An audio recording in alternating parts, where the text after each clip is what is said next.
The Prime Minister is on his feet. Let's go to the courtyard. Of our nations, and has been important.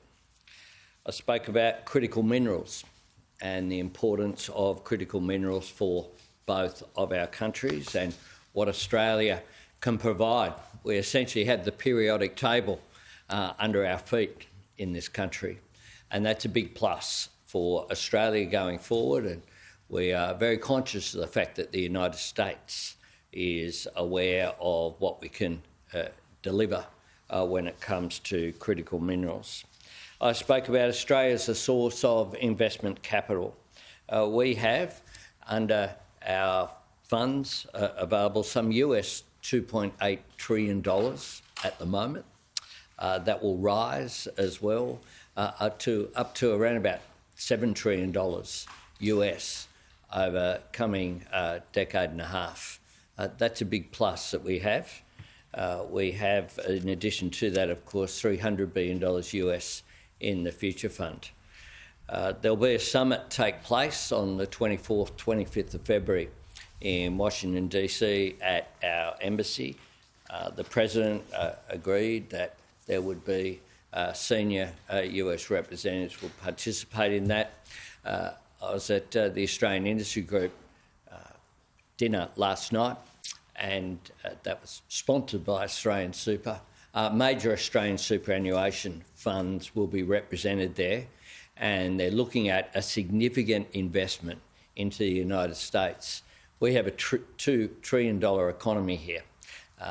Funds are looking at international investment as well as investment here in Australia, and that will be an important event as well. On tariffs, we discussed Australia's position when it comes to tariffs, particularly with regard to steel and aluminium. We have, of course, US has a trade surplus with Australia that it's had since the Truman administration. It's about 2 to 1 when it comes to trade between our two countries. The US is an important investor, of course, here in Australia as well. When you look at the imports of these products into the US, it's about 1% of imports of steel, 2% of aluminium. Our steel is an important input for US manufacturing. BlueScope is the US 5th largest steel maker. They've invested $5 billion in the US across a range of states. I think there's more than 30 different investments there. And of course, the major export is Colorbond there for roofs in California on the west coast, and it plays an important role. Aluminium is a critical input for downstream manufacturing in the United States, and our steel and aluminium are both key inputs for the US-Australia defence industries in both of our countries.